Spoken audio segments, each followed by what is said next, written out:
Waalaikumsalam warahmatullahi wabarakatuh.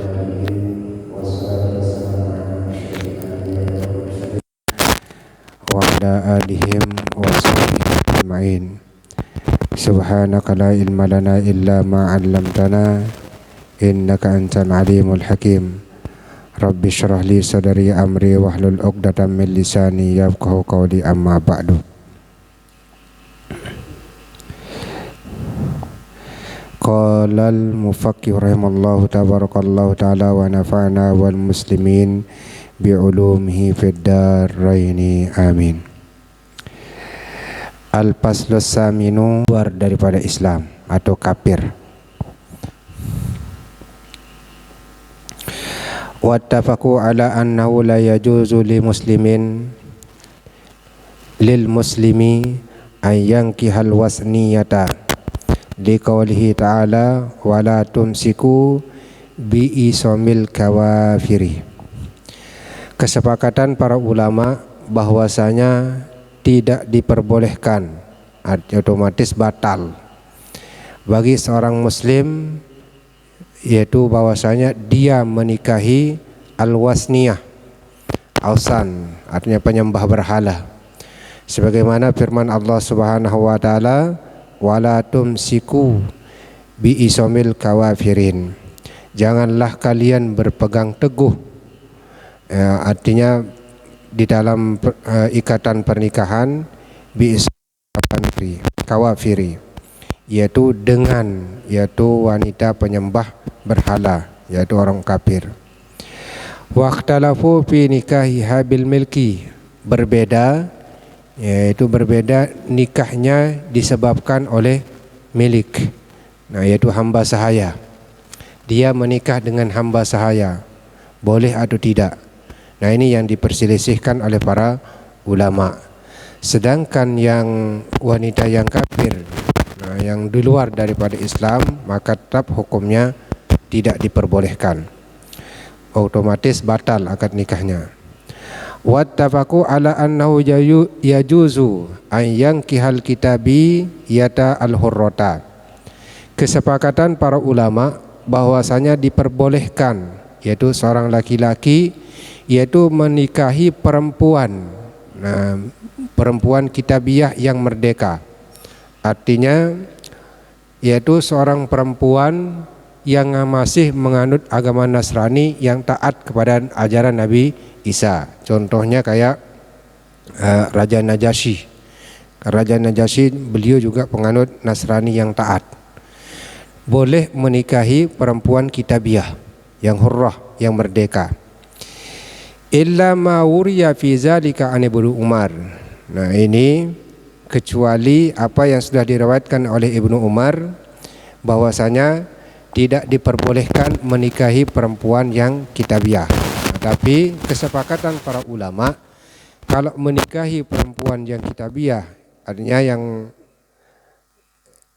yang benar-benar, yaitu mengikut aturan daripada Nabi Isa alaihissalam, maka boleh kita nikahi.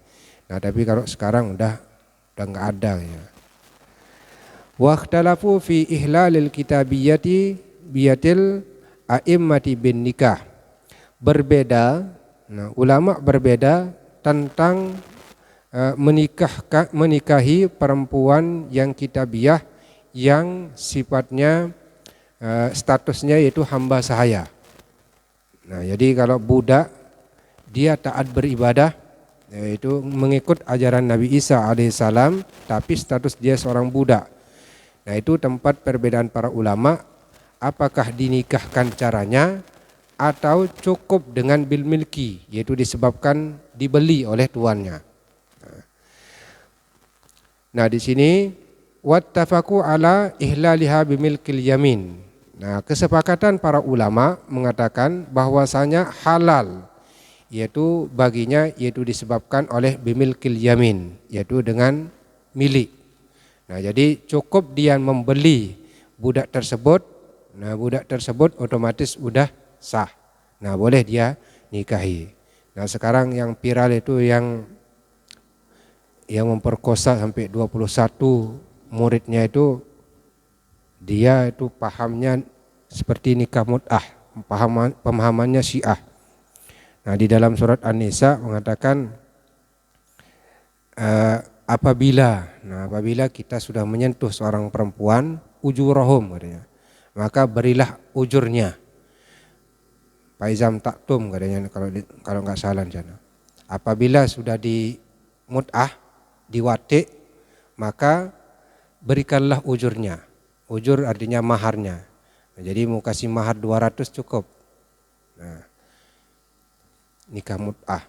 Dulu pernah terjadi namanya nikah mut'ah, tapi sudah dibatalkan. Nah, jadi sudah dibatalkan, hukumnya haram. Nah, sama dengan melegalkan zina jadi. Nah, itulah yang terjadi, pemahaman nikah mut'ah itu hampir-hampir wajib kalau Syiah. Nah, beda kalau Ahlus Sunnah wal Jamaah. Apa bedanya dengan melegalkan perzinaan? Nah, cukup bayar 200.000 udah sah. Itu sebagai mahar, niat untuk mahar otomatis sudah termasuk nikah. Nah, jadi yang penting sudah bergaul dengan seorang perempuan, nah kasih duit 200.000, berdosa enggak? Enggak, kalau menurut Syiah. Nah, karena itu sebagai ujurnya, sebagai mas kawinnya. Cuma ada akadnya, aku terima nikahnya dia dengan mas kawin sekian. Nah, tapi kalau yang ini nggak ada akadnya, nggak ada akad nikahnya. Jadi ngasih begitu ngasih aja. Wasababu fi ikhtilafihim fi nikahil wasniyati bimilkil yamin mu'aradatu umumi qaulihi ta'ala. Sebab-sebab perbedaan di kalangan para ulama tentang menikahi perempuan. Nah, perempuan yang penyembah berhala yang statusnya sebagai seorang budak, maka bertentangan dengan dalil umumnya. Nah, sebagaimana firman Allah Subhanahu wa taala, wala tamsiku bi isomil kawafiri. Maka janganlah oleh kalian yaitu terikat, yaitu dengan perempuan-perempuan yang kafir, artinya terikat di dalam perkawinan, maka dihukumkan batal akad nikahnya. Kalau kita lihat dari segi keumuman daripada firman Allah Subhanahu wa taala ini, otomatis baik yang merdeka maupun yang statusnya sebagai seorang budak, maka hukumnya haram. Selama belum dia masuk Islam. Jadi tapi kalau masih dia di luar Islam, maka hukumnya batal nikahnya. Wala tankihu aimanukum. Wahyal musabbihat. Nah, di samping itu juga ada ayat yang lain, wala tankihul musyrikat hatta yu'minna. Nah, janganlah kalian yaitu menikahi perempuan-perempuan musyrik hatta minna, sehingga dia beriman. Nah, jadi kalau sudah beriman kepada Allah Subhanahu wa taala, nah otomatis halal. Tapi kalau masih belum beriman, masih di luar daripada Islam, maka hukum pernikahannya itu batal. Kalau kita tengok dari firman Allah Subhanahu wa taala yang tadi, yaitu wala tankihu wala tumsiku bi asamil kawafiri, maka baik yang statusnya yaitu wasniyah, yaitu penyembah berhala, tidak diperbolehkan, ataupun statusnya budak tapi penyembah berhala, otomatis itu juga tidak diperbolehkan, sekalipun ada ulama yang membolehkan. Jadi kesepakatan, jadi intinya kesepakatan para ulama ihlaluha bimilkil yamin. Mereka sepakat yaitu para budak yang wasniyah penyembah berhala bisa digauli, bisa dinikahi dengan jalan bimilkil yamin, yaitu dia dijadikan budak. Jadikan budak.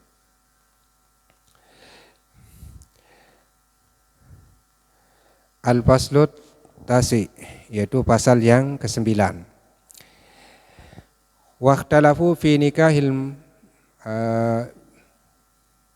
muhrami, faqala Malikun wa Syafi'i wal Lais wal Auza'i wa Ahmad. Perbedaan para ulama tentang nikahnya, yaitu seseorang dalam keadaan ihram. Maka Imam Malik, Imam Syafi'i, Imam Al-Lais dan Imam Auza'i dan Imam Ahmad beliau mengatakan la yankihu. Nah, la yankihul muhramu wala yunkih. Wala yankihu wala yunkih. Jadi dia tidak boleh menikah dan tidak boleh juga menikahkan. Nah, baik menikahkan maupun dinikahkan itu enggak boleh kalau dalam keadaan ihram. Ini kata Imam Malik, Imam Syafi'i, Imam Lais, Imam Auza'i dan Imam Ahmad. Fa'im fa'ala, maka jika dia melakukan akad nikah pada dalam keadaan dia berihram, pan nikahu batilun, maka nikahnya hukumnya batal. Ini sebagaimana perkataan Umar bin Khattab dan Ali bin wa ibnu Umar wa Zaid bin Sabit. Nah, ini perkataan dasar daripada Imam Asy-Syafi'i, Imam Malik, Imam Al-Lais, Imam Auza'i dan Imam Ahmad yang mengambil istinbat hukum, yaitu seseorang yang menikah dalam keadaan ihram. Nah, dalam keadaan dia berihram, dia nikah, maka hukum pernikahannya itu batal. Sebagaimana dia mengambil istinbat hukum perkataan daripada Umar bin Khattab, Ali, nah, yaitu Ali radhiyallahu anhu gitu. Karramallahu wajha beliau. Wa ibnu Umar Zaid bin Sabit. Itu pendapat pertama. Pendapat yang kedua mengatakan waqala Abu Hanifah. Imam Abu Hanifah beliau mengatakan la ba'sa bizalik, tidak apa-apa. Nah, ini perkataan Imam Abu Hanifah. Sekarang yang viral kan sekarang tuh bagaimana status hukum yaitu anjing dan babi kalau digunakan sebagai sepatu begitu. Nah, sepatu. Jumhur ulama, kesepakatan ulama antara anjing dengan babi, sekalipun dia disamak, artinya diambil kulitnya kemudian dijadikan sepatu, tetap hukum pemakaian sepatu itu hukumnya najis. Nah, tapi kalau Imam Abu Hanifah yaitu mengatakan boleh. Nah, tapi mayoritas ulama yaitu mengatakan najis. Nah, sekarang itu yang viral kan, jumhur ulama. Nah, tapi mayoritas ulama mengatakan hukumnya adalah najis selama, nah yaitu selama masih hidupnya, masa hidupnya gitu. Yaitu masa hidupnya dia najis, apalagi matinya juga ikut najis. Beda kalau sapi masa hidupnya kan enggak najis. Nah, tapi kalau sudah menjadi bangkai najis. Boleh dipergunakan kulitnya yaitu dengan cara disamak. Disamak itu kan diambil kulitnya, diambil manfaatnya untuk dibikin apa lagi, bikin baju, jaket, kecuali jangan untuk dimakan. Nah, kalau dimakan udah jelas hukumnya bangkai.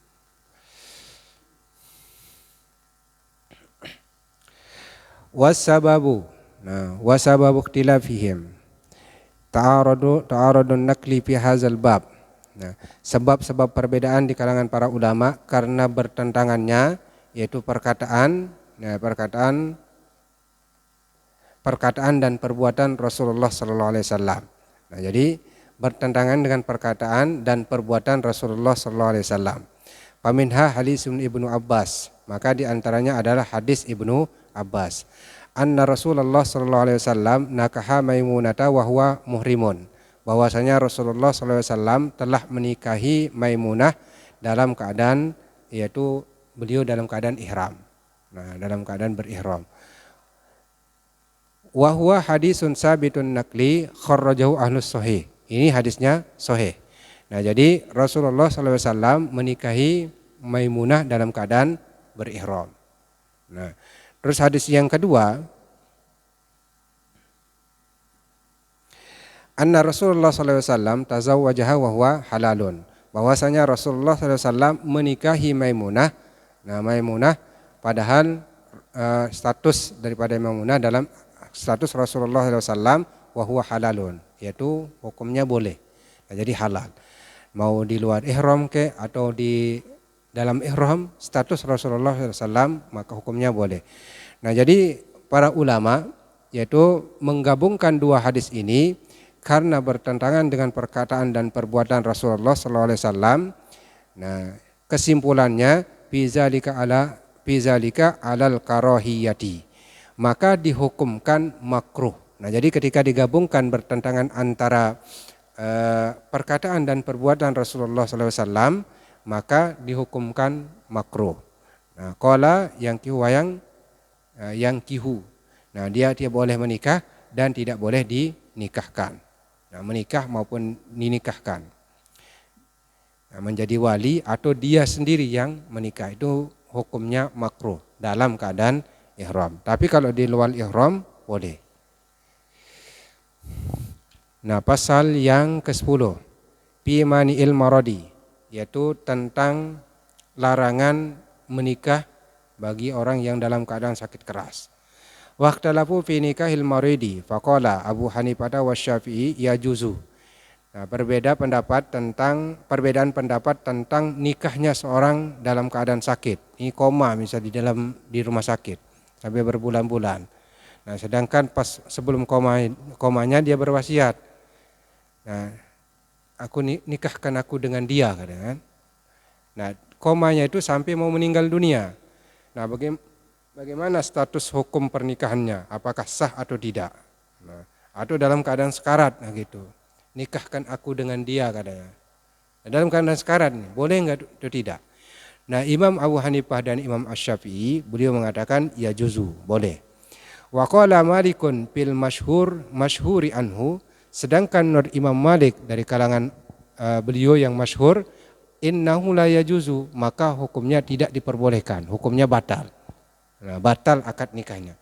Kalau dia sembuh otomatis dia bisa dikatakan sah. Tapi kalau dia meninggal gimana? Nah, itu yang jadi pertimbangan daripada Imam Malik beliau mengatakan tidak sah. Hukumnya batal pernikahan orang yang dalam sakit keras. Wa yatakharraju dzalika min qawlihi innahu yufarriqu bainahu wa in sahha. Nah, ini yang keluar dari yang demikian perkataannya bahwasanya antara Imam Abu Hanifah, Imam Syafi'i dan Imam Malik membedakan di antara keduanya itu apakah sah atau tidaknya. Nah, jadi seandainya dia sehat otomatis sah pernikahannya. Seandainya tapi kalau dia mati otomatis tidak ada gunanya akad nikah tersebut.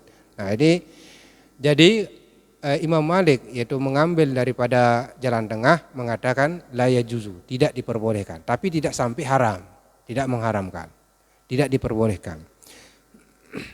Nah, jadi hukum daripada Islam itu kan 5. Yang pertama wajib, sunnah, makruh, haram, mubah. Nah, jadi yang di sini adalah termasuk mubah. Mau dikerjakan boleh, enggak dikerjakan juga boleh. Nah, tapi Imam Malik beliau mengatakan la yajuzu, yaitu tidak membolehkan. Nah, intinya di situ. Nah, sampai di sini ada pertanyaan. Nah, kenapa tidak diperbolehkan yaitu menikahkan orang yang dalam keadaan sakit keras? Wasababu tilafihim taraddudun nikahi bainal bai'i wa bainal hibbah. Nah, sebab-sebab perbedaan di kalangan para ulama. Nah, karena di sini dikiaskan yaitu terhadap jual beli atau hibbah. Nah, jadi kalau jual beli dalam keadaan sakit otomatis enggak boleh. Ini di rumah sakit, ya aku jual padiku di rumah yaitu 2 kuintal katanya. Dalam keadaan sakit. Atau orang gila gitu, orang gila juga sakit kan? Orang gila, aku jual tanahku di sana. Sah enggak?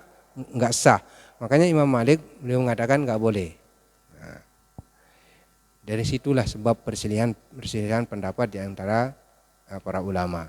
Apakah Imam Abu Hanifah, Imam Syafi'i salah atau Imam Malik yang benar? Nah, dua-duanya benar. Mereka punya dalil masing-masing. Nah, tapi mereka akur nih. Kita aja yang sekarang yang enggak akur. Salah sedikit merasa di paling benar ya. Akur.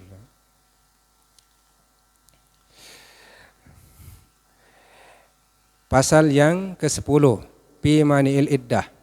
Nah, yaitu larangan menikahi seorang wanita yang masih dalam keadaan iddah.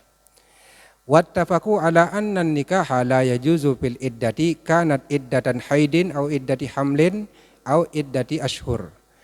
Kesepakatan para ulama bahwasanya bahwasanya tidak diperbolehkan, yaitu menikahi seorang perempuan dalam keadaan iddah haid. Nah, kalau iddah haid ini yang paling bahaya. Jadi, jika dalam 1 bulan itu dia dapat 3 kali suci, untung dia, berarti 1 bulan dia bisa nikah lagi. Tapi kan terkadang ada yang sampai 6 bulan dia haid. Haid pertama misal Januari, haid keduanya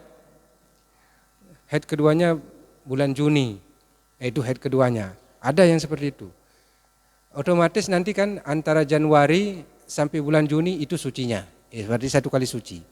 Nah, jadi haid lagi bulan Juni itu, baru dia haid lagi suci itu suci. Bulan November baru haid lagi. Nah, otomatis 2 kali suci.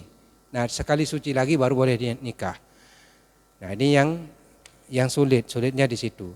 Tapi kalau yang haidnya sampai 3 kali suci pada 1 bulan, bagus yang itu. Au iddati hamlin, yaitu iddahnya wanita hamil. Nah. Au iddati ashhur, atau iddahnya yaitu disebabkan oleh talak. 3 bulan 10 hari ya. Nah, kalau bercerai talak 1, 2. 3 bulan ya. 3 bulan 10 hari kalau tidak salah. Kalau tidak salah. Nah, tapi kalau cerai haid, karena kalau iddah hamil otomatis melahirkan. Nah, bagaimana kalau wanita yang di luar nikah gitu? Nah, di luar nikah, dia menikah pas waktu hamilnya.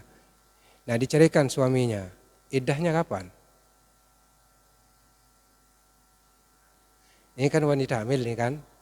Nah, wanita hamil, dia nikah ini, akad nikah.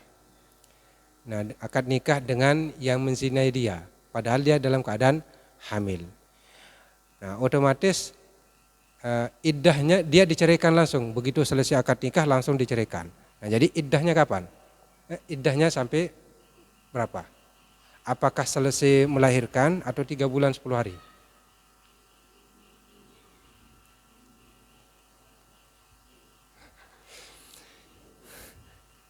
Nah, jadi di sini iddahnya karena ini dia hamil di luar nikah, otomatis kalau hamil di luar nikah, otomatis nanti karena dihitung pernikahannya dengan suaminya ini, sekalipun dia yang menghamili, diceraikan, otomatis nanti iddahnya 3 bulan 10 hari. Nah, 3 bulan 10 hari. Nah, jadi mengenai setelah melahirkan itu lain cerita, karena dia hamil duluan. Nah, tapi kalau dia menikah dulu baru hamil, otomatis melahirkan baru selesai masa iddahnya. Lanjut.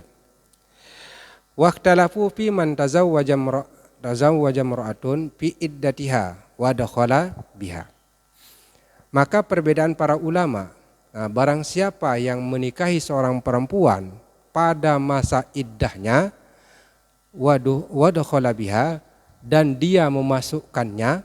Nah, ini udah disetubuhi ini. Ini ada seorang perempuan diceraikan suaminya, tinggal 2 hari baru selesai masa iddahnya, atau baru seminggu gitu, atau sebulan gitu. Baru sebulan dia diceraikan sama suaminya karena dia cantik, bahinol lah gitu. Langsung dapat laki-laki, langsung pacaran, dibonceng sana bonceng sini kan. Nah, otomatis masuk hotel. Nah, masuk hotel berbuat yang seperti itu. Nah, dia didukhul gitu. Faqala Malikun wa Auza'i wal Lais. Imam Malik dan Imam Auza'i dan Imam Al-Lais, As-Samarqandi kalau salah ini, yufarriqu bainahuma wa la tahillu lahu abadan. Nah, beliau membedakan di antara keduanya. Kalau belum didukhul, kalau belum dizinahi, disetubuhi, otomatis boleh dia bersatu lagi. Tapi kalau sudah didukhul, sudah disetubuhi, otomatis dia dipisah. Nah, dipisah. Setelah dipisah, menyelesaikan masa iddah dengan suami pertama, terus kedua menyelesaikan iddah dengan yang tadi, yang mensetubuhi tadi.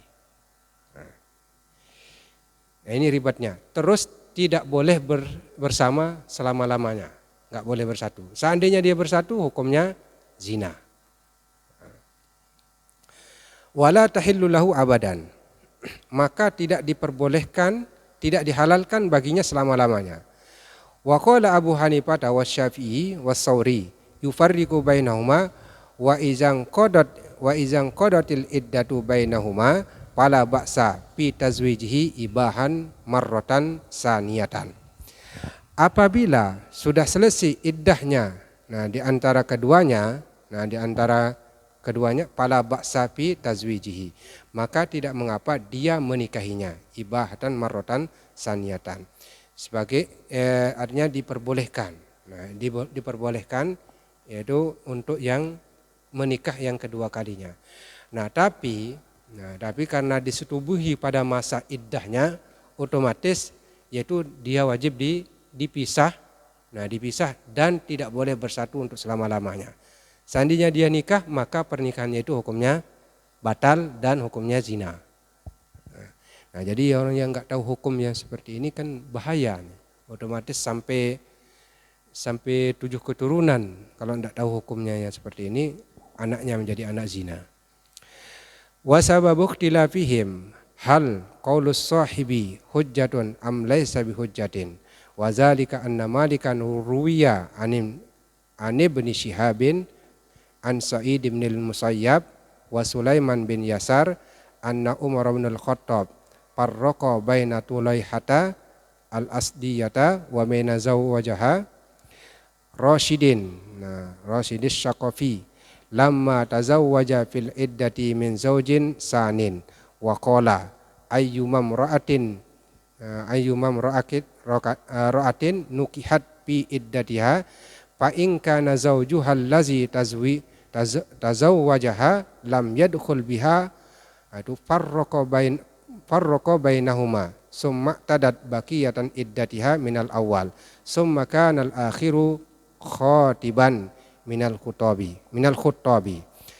Jadi Umar bin Khattab beliau mengatakan, tatkala pernikahan seorang laki-laki dan perempuan dalam masa iddah min zaujis zani, yaitu dengan laki-laki dengan suaminya yang kedua, maka Umar bin Khattab beliau mengatakan ayyuma mra'atin nukihat fi iddatiha, yaitu bahwa barang siapa yaitu seorang yang menikahi seorang perempuan dalam keadaan masa iddahnya, fa in kana zawwajuha allazi tazawwajaha lam yadkhul biha, maka jika keadaan pernikahannya itu belum didukhul, farraqa bainahuma, maka harus dipisah di antara keduanya. Misal sekarang kan yaitu seorang perempuan bercerai dengan suaminya, baru 2 bulan nikah lagi gitu. Bagaimana hukum pernikahannya? Pernikahannya itu hukumnya sah, tapi dipisah. Dipisah kalau belum disetubuhi, tapi kalau sudah disetubuhi lain cerita. Summa tadat baqiyatan iddatiha, kemudian dia menunggu sisa daripada iddah minal awali, iddah daripada suami yang pertama. Jadi setelah 3 bulan 10 hari, jadi setelah selesai iddah daripada suami yang pertama, baru dia boleh nikah. Summa kana al-akhar khatiban minal khuttab. Kemudian laki-laki yang akan meminang dia, baru masuk sebagai pinangannya, baru boleh dia menikah lagi. Wa in dakhala biha, jika sudah didukhul, yaitu furriqa bainahuma, maka dipisah di antara keduanya, summa tadat baqiyata iddatiha minal awal. Kemudian sisa daripada iddah suami yang pertama, itu dia menghabiskan iddah daripada suami yang pertama, summa dadatin minal akhar. Kemudian dia menunggu sampai berakhir iddah daripada suami pertama, summa la yajtami'ani abadan. Maka hukumnya haram, tidak diperbolehkan berkumpul keduanya selama-lamanya. Kalau dia sudah bersetubuh dalam keadaan masa iddahnya, baik dia udah nikah maupun belum nikah. Seandainya udah nikah, ini seorang perempuan ini udah nikah gitu, begitu nikah ternyata masih iddahnya tinggal baru beberapa jam, misal tinggal 1 jam iddahnya, otomatis gimana ceritanya? Harus dipisah dulu. Nunggu selesai 1 jam masuk masa iddahnya, Maka seorang perempuan harus jeli. Kapan seorang suami mengatakan talak? Kapan seorang suami mengatakan cerai? Jam berapa? Biar tahu ketentuan sampai jam berapa nanti pada masa berakhir iddahnya. Nah, jangan sampai salah.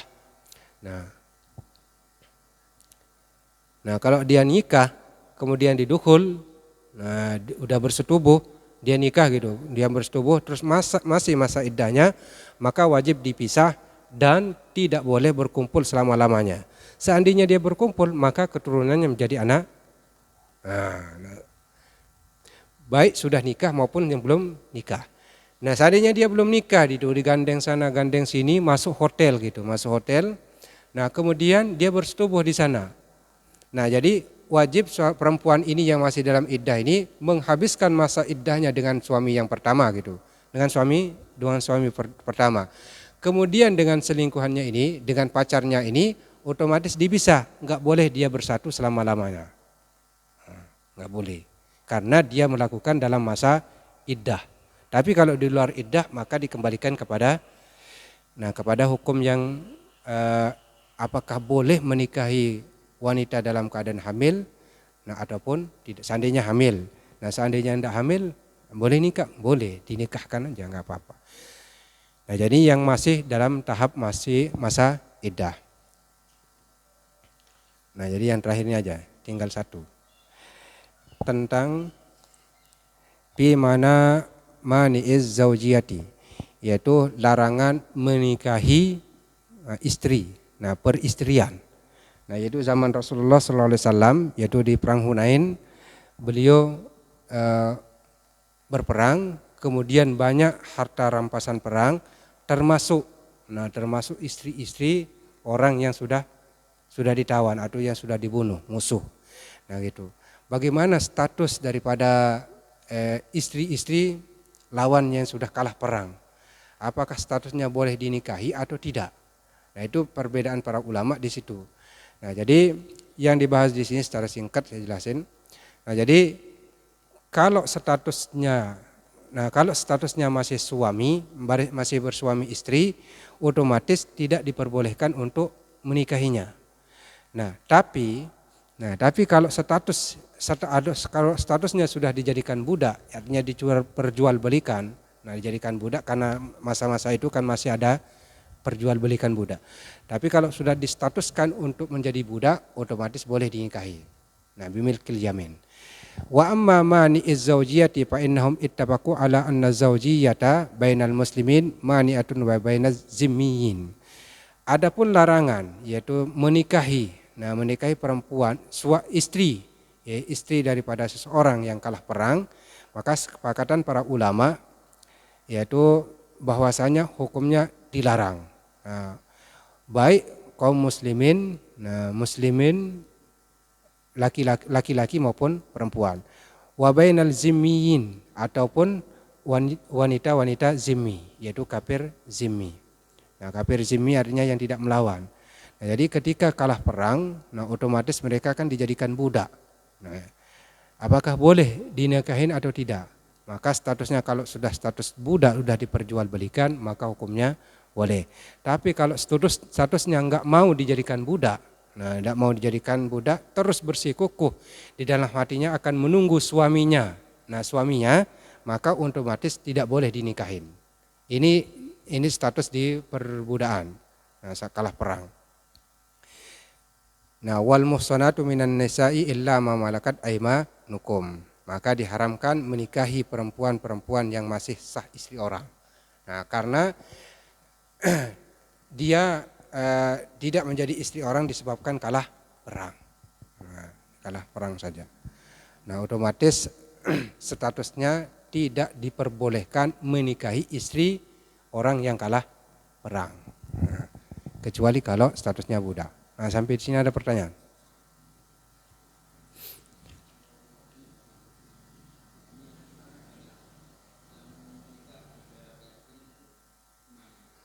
Nah, jadi kalau yang menikah di beda keyakinan, misal laki-laki Islam, terus perempuannya di luar daripada Islam, nonis lagi.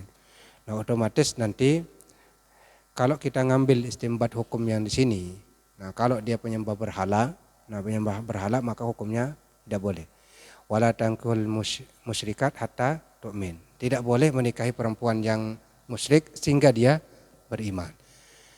Nah, sehingga dia beriman. Tapi jadi hukumnya tetap batal. Tak batal pernikahannya. Harus diulang. Nah, makanya kan istilahnya ada pilihan. Kalau seorang laki-laki menikahi perempuan musyrik, otomatis harus salah satu yang pindah. Apakah laki-laki atau perempuan.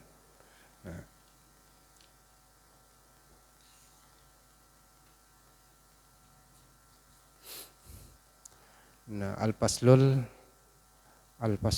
awal, pasal yang pertama fil khiyaril uyub. Nah, ini boleh tentang kita mau nikah sama orang gitu. Ternyata dibuka-buka ada cacatnya. Boleh dikembalikan, boleh dibatalkan. Boleh itu tidak boleh. Nah, nanti kita bahas minggu depan insyaallah. Nggak ada pertanyaan?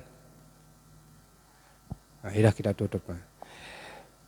Mudah-mudahan ada manfaatnya untuk kita semua, wabil khusus kepada saya pribadi.